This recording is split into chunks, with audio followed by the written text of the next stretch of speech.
The movie centers around a team of scientists embarking on a 2-year mission to Mars with the goal of establishing sustainable life on the planet. The team, led by Commander Marina, includes biologist David, responsible for pioneering life-creating research, and Zoe, a medical researcher. As the spacecraft launches, the team braces themselves for the challenges ahead in their journey to Mars. The spacecraft is engineered to create a sense of Earth-like living conditions for the lengthy mission. It's equipped with everything the team needs, including exercise equipment, to replicate life on Earth. As they settle into their new environment, the scientists begin to bond, sharing jokes and laughter, forging a closer relationship. However, their routine is abruptly disrupted when Marina hears unusual noises and opens an emergency panel. To her shock, she finds an unconscious man entangled inside. The man, covered in blood and appearing lifeless, is a startling discovery. Marina urgently calls for David and Zoe, who rush to assist. Zoe quickly assesses the man's condition, finding his heartbeat and realizing the need for immediate medical attention. They move him to another room where Zoe stitches up his wound. Upon examining his ID, Marina learns that the man is Michael, a launch support engineer from the same institution. This unexpected stowaway presents the crew's first significant challenge. The carbon dioxide scrubber, essential for purifying the air inside the ship, is damaged due to Michael's accidental intrusion, leading to a carbon dioxide leak. The crew now faces a dire situation, far from Earth, and with a critical life support system compromised. As they work to address this new problem, their mission to Mars takes on an unexpected turn, testing their scientific skills, resourcefulness, and teamwork. The presence of Michael, an unintended member of the mission, adds complexity to their journey and the tasks ahead, making their quest for sustainable life on Mars even more challenging. Commander Marina faces a critical situation aboard the spacecraft and takes decisive action. She instructs biologist David to open the emergency lithium hydroxide canisters, which are capable of scrubbing carbon dioxide, CO2, from the air, a vital measure given their damaged life support system. Meanwhile, Zoe, having finished treating the unexpected stowaway Michael, leaves him to rest and recover from his ordeal. About 12 hours into their journey from Earth, Michael regains consciousness, disoriented and traumatized by his accidental presence on the spacecraft. His calls for his sister and the resulting noise attract the attention of the other crew members, who rush to calm him down. Michael, realizing he is in space and unable to return to Earth, is overwhelmed by the situation. The crew informs him that they are already 12 hours into their mission, and he must remain on board for the 2-year journey to Mars. Michael reluctantly accepts his fate, grappling with the reality of being stranded in space and leaving his life behind. Later, as the 3 original crew members enjoy dinner, Michael joins them. Zoe kindly offers him some spaghetti, and Michael apologizes for the unintended trouble he has caused. Determined to contribute, he expresses his willingness to work and assist with any tasks during the mission.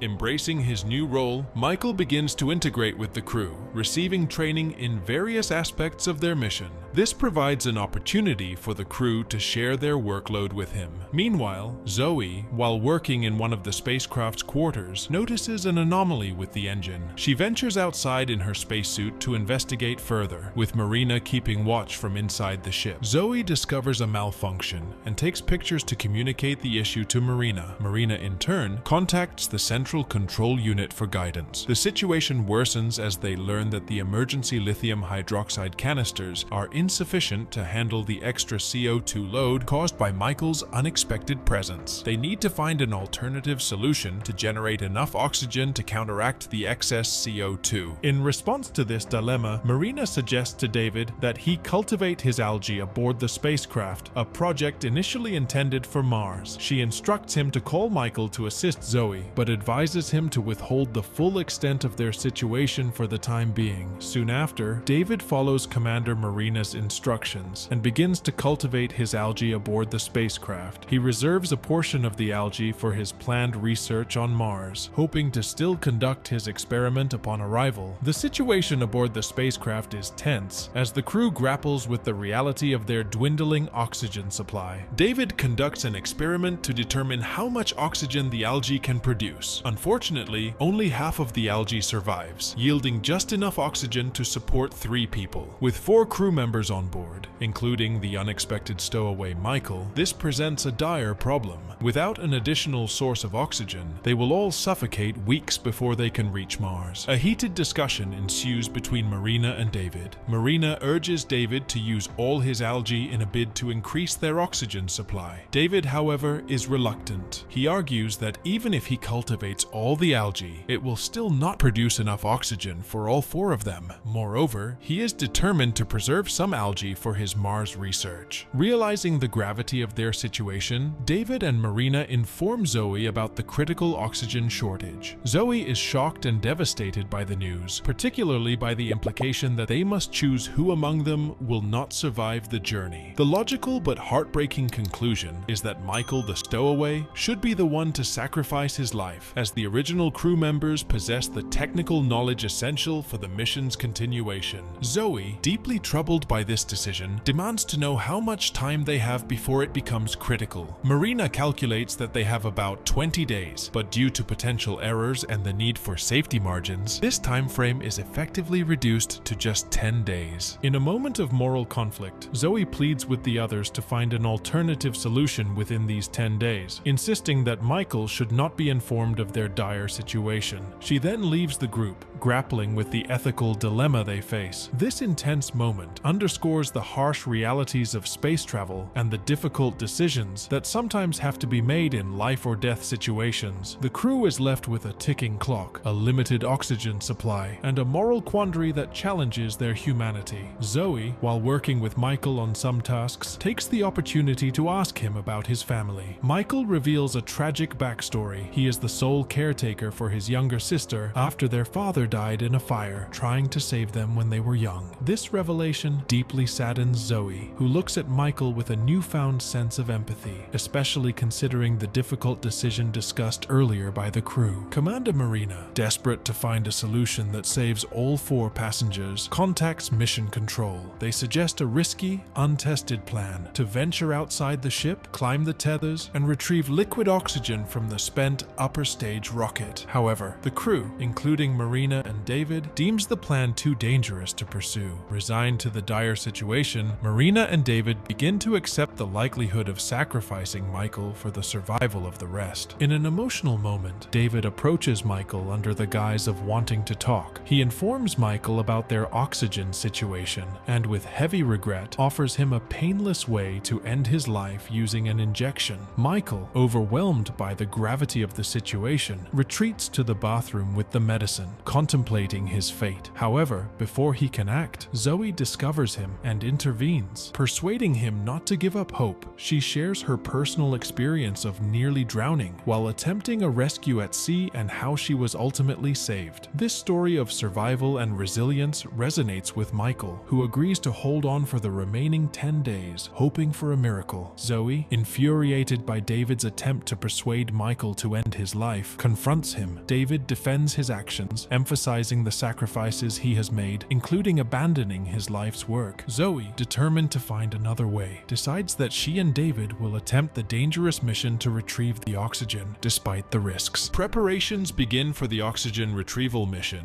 Zoe starts training Michael to climb the tether, a task he finds challenging due to his lack of experience as an astronaut. During their training, Michael and Zoe encounter Marina and David, who wear solemn expressions, signaling the gravity of their situation. It becomes clear that only 2 people can survive with the current oxygen supply. David steps forward, volunteering to accompany Zoe on the perilous mission to fetch the oxygen. As Zoe and David don their spacesuits, they embark on the risky endeavor to climb the tether and retrieve the much-needed oxygen. This critical moment highlights the characters' bravery and determination to overcome seemingly seemingly insurmountable odds, showcasing the human spirit's resilience in the face of adversity. In the 2021 movie Stowaway, Zoe and David embark on a critical mission to climb the spacecraft's tether to retrieve additional oxygen, a task vital for their survival. They begin their ascent, battling against the intense pressure that pushes against them. As they reach the midpoint of the tether, they find the conditions slightly more manageable, but the challenge is far from over. Their journey upwards requires extreme caution, especially as they navigate past the spacecraft's solar panels. These panels are crucial, providing all the energy to the spaceship, and any contact with them could be disastrous. With careful maneuvering, they manage to pass by the solar panels without incident. Upon reaching their destination, they find themselves tasked with rigging two solutions to fill 2 oxygen cylinders, enough to support 2 additional passengers on their journey to Mars. Zoe descends to open the jar as David hands her the first cylinder to fill. After she fills it, David pulls it up and gives her the second cylinder. However, as Zoe works on filling the second cylinder, a sudden and deadly threat emerges, a high-energy solar flare known as a coronal mass ejection. David urgently instructs Zoe to abandon the task and climb back up, warning her of the imminent radiation exposure. With no other option, Zoe leaves one cylinder behind, inadvertently leaving the jar open in her haste, causing the precious oxygen to leak out. The situation becomes more desperate as they make their way back over the tether. Midway through their return, Zoe, moving quickly and gasping for breath, accidentally loses the cylinder of oxygen they managed to secure. When David reaches her, she breaks down, sobbing with hopelessness as she informs him of the lost cylinder. Back inside the ship, near the entrance, the crew sits in a somber mood, grappling with their dire situation and the missed opportunity to secure enough oxygen for their survival. The loss of the oxygen cylinder represents a significant setback, leaving them to face the harsh reality of their circumstances and the difficult choices that lie ahead. After their failed attempt to retrieve oxygen, the crew faces a dire situation. They realize that the large oxygen tank continues to leak due to the makeshift connection they had established. A difficult decision looms. One crew member must expose themselves to deadly radiation to retrieve the oxygen cylinder left behind, thereby ensuring the survival of the other 3. This realization brings a wave of grief and desperation among the crew. Commander Marina, overwhelmed with emotion, acknowledges that she cannot volunteer for this sacrificial task as her skills are crucial for piloting and controlling the ship. The rest of the crew, including David, Zoe, and Michael, each offers to make the ultimate sacrifice. However, Michael is quickly ruled out as he lacks training and knowledge of the climbing equipment, as well as the technical know-how to execute the mission. The responsibility then falls on either David or Zoe. After much deliberation, Zoe bravely steps forward to undertake the risky task. She reasons that David has a family waiting for him on Earth, and as the youngest and without familial obligations, she feels it's her duty to make this sacrifice for the group. Zoe dons her spacesuit once more and sets out to repeat the dangerous climb.